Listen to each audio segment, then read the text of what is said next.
Welcome, everybody. So good to have you here with us today on every single campus. And if nothing else, being here today may at least help cure the cabin fever that you're probably feeling after this past week.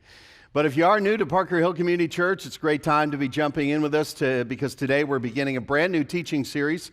And over about the next 6 weeks, we're going to be focusing on the amazing story of a man in the Bible named Joseph. And during this series, we're going to address a concept that I think many people feel deep down inside. There's a certain way of looking at life that I think many people have in their minds. And it goes something like this. When life is good, God is near. That's the way a lot of people think about life and about God. When life is good, God is near. And you may even hear people say things like this. I just got the medical test back. It was negative. Man, I'm so thankful that God was with me. I got the promotion at work. God really showed up for me. My son came home safely. God was really watching over him. And we tend to equate positive circumstances with God's presence in our lives.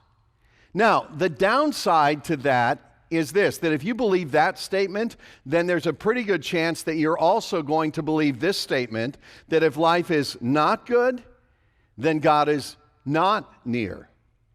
And when we go through difficult circumstances in life, we can begin to think that God has somehow forgotten about us. And you may be here today on one of our campuses, and you may be struggling with feelings along these lines. You know, the cancer returns. And you say, where are you, God? Your kids continue to make terrible choices even though you pray for them constantly, and you say, God, are you listening to me? Or instead of looking forward to retirement, you're looking for a job.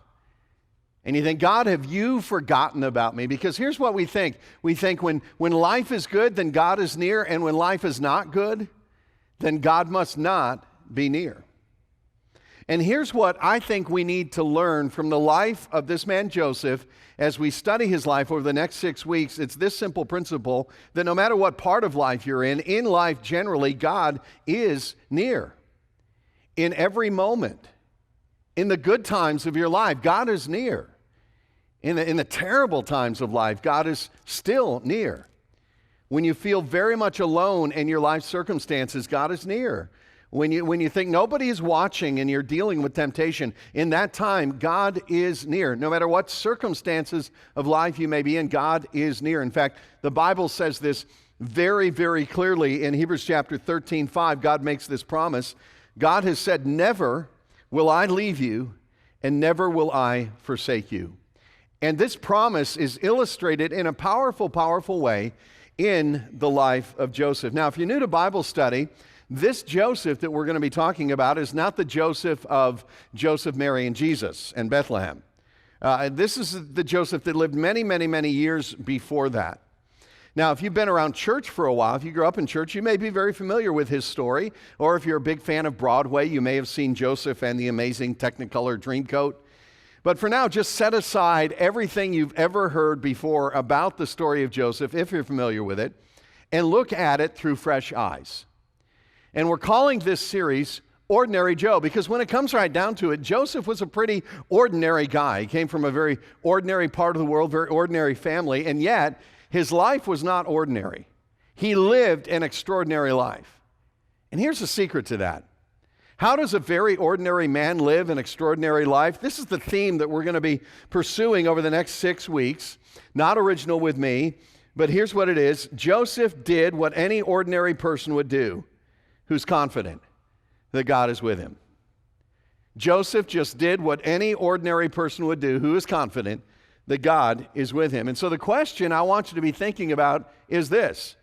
How would your life be different if you lived every moment of your life with the authentic confidence that God is really with you? How would you live if you really believe that in times of discouragement, God is with you? That in your marriage, God is with you in that marriage, that God is with you in your financial situation, in your family situation, God is with you in times of temptation. How would your life look different if you simply lived every moment of your life with the confidence that God is with you? There was a Disney movie that came out about 20 years ago, great family movie, and I used to watch this with my kids when they were really small. It's called The Bear, and it's a kind of an unusual movie because there's almost no dialogue in the movie, and the two main actors in the movie are two bears. But there's one scene in the movie where this little bear cub is being pursued by a hungry cougar. And eventually this cougar gets the little bear cub cornered, and it looks as if this bear cub is going to be cougar lunch. But then, amazingly, this cub gives a little roar, and the cougar turns and begins to run away. But then the camera zooms out, and you see the real reason why the cougar ran away from the bear cub. Because about 30 feet behind the bear cub is Big Daddy Grizzly Bear. And the bear cub was changed because he knew he was living in the presence of his Father. And when we live every single day with an awareness of God's presence in our lives, it really does change us. So let's jump into the story of Joseph. It's in the very first book of the Bible, the book of Genesis. It's not hard to find if you have a Bible with you. Turn to Genesis, first book of the Bible. You can also take that note sheet out of the bulletin, and the passage is there as well. You can use that as a way to follow along and as a place to write some things down. We're going to begin in verse 1, and we're going to talk about the very beginning of Joseph's life, his family background, because in order to really appreciate his story, you've got to know a bit about his family. And here's the thing, sometimes we meet somebody who seems to be having a great life. I mean, they seem really well put together, and we assume that they must have come from a very stable, solid family background. That's not always the case, and it certainly wasn't the case for Joseph. Let me begin here in verse 1. Jacob, and this would be Joseph's father, Jacob lived in the land where his father had stayed, the land of Canaan. This is the account of Jacob's family line. Joseph, a young man of 17, was tending the flocks with his brothers, the sons of Bilhah, the sons of Zilpah, his father's wives, and he brought their father a bad report about them. Now let me just stop right there, point out one very important word in verse 2. It's the word wives, plural. This is where all the turmoil and the problems in his family began. Joseph's family, believe it or not, was a family with one dad, 4 moms, and 13 kids. In order to understand all the family relationships, there's a chart right there on your note sheet, and I'll just kind of help you understand this and explain this to you. And by the way, when you need a chart to figure out your family, not a good indication. At the top, along the top of the chart, are the names of 4 women. These were the 4 women in Jacob's life. These were the mothers of his children. I'll start over on the right side with Rachel because there's a very interesting backstory about the relationship between Jacob and Rachel. See, Rachel was the one that he wanted to spend the rest of his life with. Rachel was the true love of Jacob's heart. And so many years before this, Jacob had approached Rachel's father, whose name was Laban, and said, I want your daughter's hand in marriage. And Laban was willing to give Jacob his daughter's hand in marriage on one condition, that he would work for 7 years without pay. And at the end of those 7 years, he would be able to marry Rachel. In fact, 8 chapters before this, Genesis chapter 9, verse 20, it says this, so Jacob served 7 years to get Rachel. And I love this part, but they seemed like only a few days to him because of his love for her. And all the women said, oh, man, that is touching right there. And you would think it would go on to say, and they lived happily ever after, but that's not what happened. At the end of those 7 years, a great wedding feast was held. And after the wedding feast, Joseph went home with Jacob went home with his wife. She would have been wearing a veil because that was a part of the culture, and probably Jacob had had a little bit too much to drink at the wedding reception. So he goes home, he wakes up the next morning, and he discovers that the woman that he had taken home with him that was wearing a veil, the woman who is now his wife, was not Rachel. It was her older sister, Leah, because in that culture it was the custom to always marry off the older daughter first. And so his father-in-law had tricked him. Genesis 29, verse 25, when morning came, there was Leah. Wow. So Jacob said to Laban, "What is this you have done to me? I served you for Rachel, didn't I? Why have you deceived me?" And so Jacob, believe it or not, goes on to work 7 more years, a total of 14 years, so that he could marry his one true love, Rachel. I mean, think about this, husbands. How many of you would be willing to work 14 years for your wife? Good time to raise your hand right now if you know what's good for you. Yeah, 14 years. So Jacob ends up with 2 wives. This was not God's design. This was not the way a family was supposed to work, but it was the reality for Jacob, unfortunately. And then to make matters even more complicated, Rachel, for many, many years, was unable to bear children. And in that culture, bearing children was a great honor. So this was a great discouragement to her, and it was a point of conflict between her and her sister, because Leah, her older sister, would constantly remind her of her inability to bear children. And so the first 4 children born to Jacob came from Leah. But eventually Rachel gets this idea. She says, "You know what? Since I can't give my husband any children, I will give him my maidservant and allow him to bear children through her." Her maidservant's name was Bilhah. She produced children number 5 and 6, Dan and Naphtali. Then when Leah saw what Rachel had done, she decides to do the same thing, and she says, "You know what? Then I'll give him my maidservant as well." And so Zilpah, her maidservant, became the mother of Gad, child number 7, and Asher, child number 8. Eventually, Rachel was able to conceive, and she's the one who then gives birth to Joseph, and then later on, the youngest son, Benjamin. So that's how you get a family with 1 dad, 4 moms, 2 of whom are sisters, and 13 kids. If they were alive today, I'm confident they would have their own reality TV show, Keeping Up with the Jacobsons. So Jacob had created this family structure that was way outside of God's ordained order for a family. And so what it created was all kinds of turmoil and competitiveness and tension.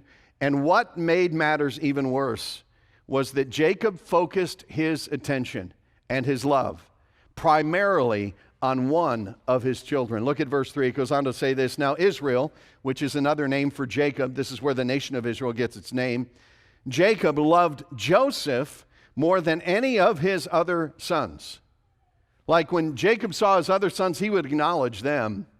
But when Joseph walked in the room, his eyes would light up. Now, there were a couple of reasons why Joseph became the favorite son. Number one, he was the oldest son of Rachel. You remember Jacob's true love, the one he had worked for 14 years?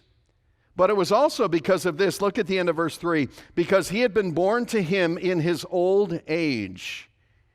You know, there's something that happens when you have a child later in life, isn't there? Your career is established, got a little bit more money, a little bit more time. You know it's going to be the last one, so you enjoy it a little bit more. You spoil that child a little bit more. Any older siblings who know what I'm talking about, you can raise your hand right now on every campus. Yeah, some things never change, even over thousands of years. I have, many of you know, I have 9 brothers and sisters. We had 10 kids in our family. And my youngest sister, her name is Jessica, she was one of those late-in-life babies. My mom was 42 when she had my youngest sister, and the rest of us kids were significantly older. And we always suspected that my parents were a little more lenient and a little bit more generous with my youngest sister, but there was one thing that really confirmed it for us. See, we had this tradition when I was growing up that when you turned 16, you got to go out to a restaurant with mom and dad. That was part of your 16th birthday celebration. Now, that in itself was a big deal because we never went out to restaurants with 10 kids. But on your 16th birthday, you got to go out to a restaurant with mom and dad, and you got to choose the restaurant, like Arby's or McDonald's. Or the big one was Ponderosa. So that was a big deal in our family. So my youngest sister, she turned 16 years old. The rest of us had already grown and gone. She turned 16 years old, so she and my parents go on a 4-day cruise in the Caribbean. We're like, what? You know, that confirmed in our minds that, yeah, she was a little bit spoiled. Now, whenever we would ask her about that, she would say, no, I wasn't the favorite. I was just the smartest one. I knew to ask to go to a restaurant on a cruise ship. See, she was the youngest. She was, you know, that late-in-life baby. That's who Joseph was. And so Joseph becomes the favorite son of Jacob. Now, Jacob takes this favoritism thing to an extreme. Look at the last phrase in verse 3. He made an ornate robe for him. Now, in that culture, clothing was always an indication of status, and the more elaborate your clothing was, the more important you were perceived to be. And so what Jacob is doing, he's essentially saying this: listen, in case you had any doubt about which one of you was my favorite, it's Joseph. And so this robe became kind of an in-your-face symbol of Jacob's favoritism. And every time Joseph wore that robe, and I think he wore it a lot, his brothers were reminded again that they would never be loved by their father the way Joseph was. And every time he wore that robe, and I think he wore it a lot, they would die just a little bit on the inside. And so their response to all of this was predictable. Verse 4, when his brothers saw that their father loved him more than any of them, they hated him and could not speak a kind word to him. Now, this is a messy family. There's tension, there's turmoil, there's competitiveness. Just a mess. But even in the middle of this mess, God is not absent. God is there. In fact, he begins to speak to Joseph, and he begins to communicate with him through dreams. And so Joseph has a dream, and he decides he's going to share this dream with his brothers. Verse 5, Joseph had a dream, and when he told it to his brothers, they hated him all the more. He said to them, listen to this dream I had. We were binding sheaves of grain out in the field, when suddenly my sheaf rose and stood upright, while your sheaves gathered around mine and bowed down to it. Okay, now if you have any siblings, imagine this. Okay, imagine going into your older siblings and saying, guys, guess what? I had this dream. You're not going to believe it. I don't know all the details, but the meaning of it is pretty clear, that someday you guys are all going to bow down to me. Like, I'm going to command, you're going to submit. Is that not a cool dream? I mean, aren't you guys excited for me? Here's how they respond to that. His brothers said to him, do you intend to reign over us? Will you actually rule us? And they hated him all the more because of his dream and what he had said. Passage goes on to say that Joseph then has another dream. You would think that by now he had learned to keep his dreams to himself, but he hasn't. He seems to be becoming more and more self-focused and insensitive. He's not really very good at reading those social cues. I think maybe his father's favoritism is making him even more narcissistic. And so verse 9, he goes back to them again. Then he had another dream, and he told it to his brothers. Listen, he said, I had another dream, and this time the sun and moon and 11 stars were bowing down to me. When he told his father as well as his brothers, his father rebuked him and said, what is this dream you had? Will your mother and I and your brothers actually come and bow down to the ground before you? His brothers were jealous of him, but his father kept the matter in mind. I want you to pause for a moment here. Pretend you don't know the rest of the story, if you know it. And think about this. At this point in his life, things are going pretty well for Joseph, aren't they? I mean, his dad loves him. He's the favorite. God is talking to him through dreams. His brothers are going to bow down to him someday. I mean, things are going along pretty well. It really feels like God is near. But all of that is about to change, and the whole thing is about to blow up. Verse 12. Now his brothers had gone to graze their father's flocks near Shechem, and Israel, or Jacob, said to Joseph, as you know, your brothers are grazing the flocks near Shechem. Come, I am going to send you to them. Very interesting. All the other boys are out working. Where's Joseph? Hanging out at home with dad. And his father, Jacob, is so detached and so unaware of the tension that he's created in his own family that he sends Joseph out there alone. Let me pick up the story in verse 17. So Joseph went after his brothers and found them near Dothan. But they saw him in the distance, and before he reached them, they plotted to kill him. Do you know how I think they saw him in the distance? The robe. They could pick him out. Here comes that dreamer, they said to each other. By the way, they don't say, here comes Joseph. Here comes our brother. To them, he doesn't even have a name anymore. They hate him that deeply. Here comes that dreamer. Then verse 20, come now, let's kill him and throw him into one of these cisterns. A cistern, by the way, was a dry well out there in the wilderness. Let's kill him and throw him into one of these cisterns and say that a ferocious animal devoured him. Then we'll see what comes of his dreams." So they literally are about to kill this kid. Fortunately, the oldest brother intervenes to save the life of Joseph. Verse 21, when Reuben heard this, he tried to rescue him from their hands. "Let's not take his life," he said. "Don't shed any blood. Throw him into this cistern here in the desert, but don't lay a hand on him." Reuben said this to rescue him from them and take him back to his father. So Reuben kind of plays along, just trying to protect Joseph's life. His plan is to come back later and take Joseph back out of the cistern and get him back home. And for that, Reuben gets a sandwich named after him.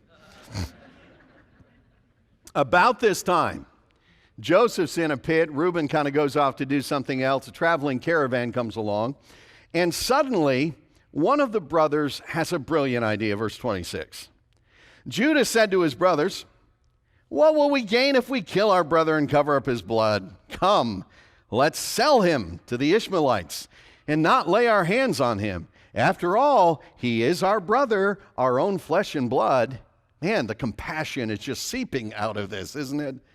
Let's not kill him, let's just sell him. His brothers agreed. So when the Midianite merchants came by, his brothers pulled Joseph up out of the cistern and sold him for 20 shekels of silver to the Ishmaelites who took him to Egypt. So they sell him into slavery, get rid of this irritation in their lives. But now they need a way to cover their tracks. So verse 31, then they got Joseph's robe, slaughtered a goat, and dipped the robe in blood. No DNA testing in those days. They took the ornate robe back to their father and said, "We found this. Examine it to see whether it is your son's robe." They never overtly lie.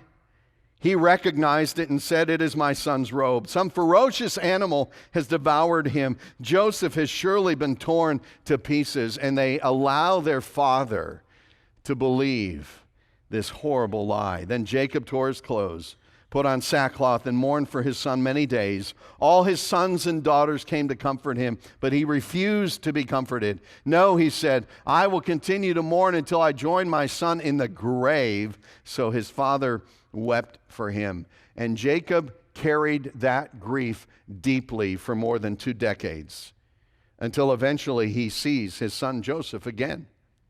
And by the way, Joseph's brothers carried the shame of what they had done for 2 decades until they eventually saw Joseph again. This is a mess. This is a family that is just so broken and in so much turmoil. Here's how chapter 37 ends. Meanwhile, the Midianites sold Joseph in Egypt to Potiphar, one of Pharaoh's officials, the captain of the guard. So think about this. Joseph wakes up that morning. Life is good. His dad loves him. God is speaking to him. His brothers are going to bow down to him someday. I mean, his life is perfect at that point. By the end of the day, he's sold as a slave on his way to a country he's never seen before to become the property of someone he has not yet met.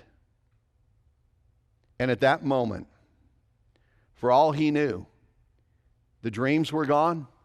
His freedom was gone. His family was gone. See, Joseph couldn't read ahead in the Bible to see how the story unfolded. For all he knew, this was it. And I would suggest to you that it would have been very tempting for Joseph at this point to become very bitter and to give up and just say, "God, where are you? You know, God, what happened to this big dream that you had for my life? God, why have you allowed this to happen? God, have you forsaken me?" Because when life is good, we think God is near. But when life is not good, we think God is not near. Now skip to chapter 39. This is where the story of Joseph picks up again. There's other material in chapter 38 that we won't cover.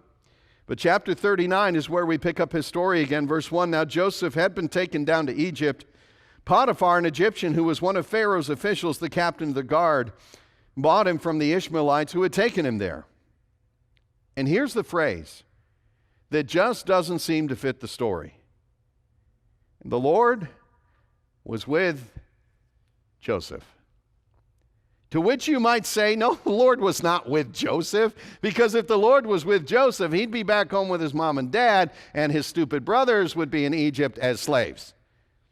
then the good guy would get treated well and the bad guys would get punished, because that's what happens if God is near. I mean, do you ever feel that way? God, I've been faithful to you. I've been doing all the right things.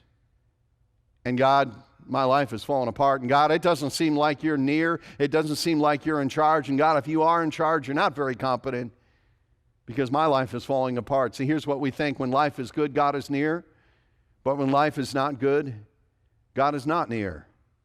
But Joseph didn't think that way. Joseph had the ability, through eyes of faith, to look beyond his present circumstances and to see that unseen reality that God was with him. Let me go back to chapter 39, verse 2. The Lord was with Joseph, so that he prospered, and he lived in the house of his Egyptian master.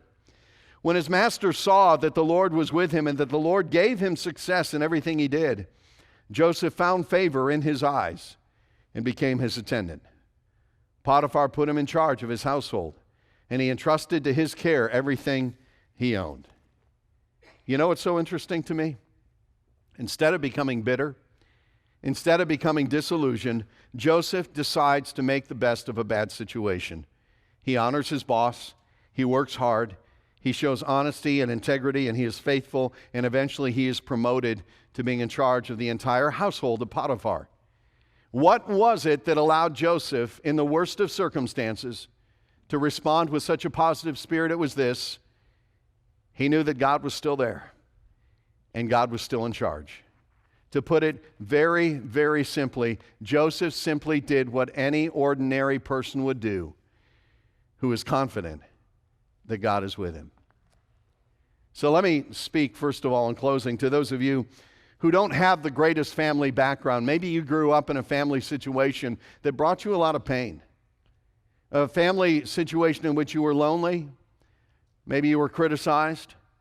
Maybe you were often even abused. And I want to tell you this, that even in that family situation, God was not absent. And God can use even difficult family circumstances to bring something good into your life and into this world. And that was certainly the case for Joseph, because many years later, it became clear to Joseph that God was near and was involved in his life, even back there in his family, even back there in the pit. If we skip ahead in the story to Genesis chapter 50, it states it so clearly. This is many years later, probably 20, 25 years later. Joseph now has been reunited with his family. And this is just after his father Jacob dies. And his brothers now are afraid that Joseph is going to take revenge. They figure he was only being kind to them because he wanted to honor his father, who is still living. But now Jacob has died, and they're afraid. And Joseph said to them, "Don't be afraid. Am I in the place of God? You intended to harm me, but God intended it for good to accomplish what is now being done, the saving of many lives." That the actions of his brothers, they were evil. I mean, no doubt about it, but God somehow was there even in those evil actions and was able to take the evil actions of his brothers and somehow leverage them to bring about something good. Something good, not just for Joseph, not just for Joseph and his brothers, but something far bigger than that. You see, God had to preserve this family because the descendants of these 12 brothers would eventually become the nation of Israel. And out of one of the tribes, the 12 tribes in the nation of Israel, the tribe of Judah, would someday come a Messiah, someone who would be born into the most dysfunctional family of all, the human race. And he would be hated by his brothers. And he would be sold for 30 pieces of silver. And he would be killed. And he would be thrown into a pit. But then eventually he would leave behind that tomb to purchase our freedom and our forgiveness, to break the power of sin and to give us a future. And all of that was at stake, even in the details of the life of Joseph. I don't know what your story is right now or where you're at in your story, but I do know this. We all come up against those times in life where we wonder, is God really there? And let me tell you what, it's really easy to assume that when life is not good, then God is not there. But let me remind you one more time of the promise of Scripture in Hebrews chapter 13, verse 5. God has said, "Never will I leave you. Never will I forsake you." that the same God who spoke creation into existence is with you. And the same God who causes the sun to rise every morning is with you. The same God who parted the Red Sea for his people to walk through on dry ground is with you. The same God who was with Joseph is with you. The same God who left behind a bloody cross and an empty tomb is with you. And can you imagine how our lives would be different if we believed that and lived every day with the confidence that God is with us? We would be able to face the challenges of life without fear. We would be able to come up against temptation and resist it, knowing that we are not alone, that every moment in life God is watching over us and watching us. And we wouldn't worry so much about our image or about our reputation, because we would be secure in the knowledge that the one who knows us the best loves us deeply. And we would serve and we would give without reservation, knowing that every single sacrifice of our lives is seen by the God who is near and will be rewarded by him one day. So my challenge to all of us ordinary people is simply this: to live with the confidence that God is with us. Because when a bunch of ordinary people begin to live in that reality, our lives become an extraordinary thing, and we can do incredible things in this world for the cause of God's kingdom. Next week, we're going to continue this story. I hope you'll come back then. Right now, let me just pray, and then we're going to close in a time of worship. God, help us to understand the unseen reality in which we live, that we are not just in this world by chance, driven by circumstance, like a feather in the wind. But God, you're involved in our lives. You have a plan for our lives, and you use even the difficulties of our lives to accomplish your ultimate will. Help us to trust that, to know that, to believe that. And in our very, very ordinary lives, to live with the confidence that you are with us. And I pray that in Christ's name. Amen.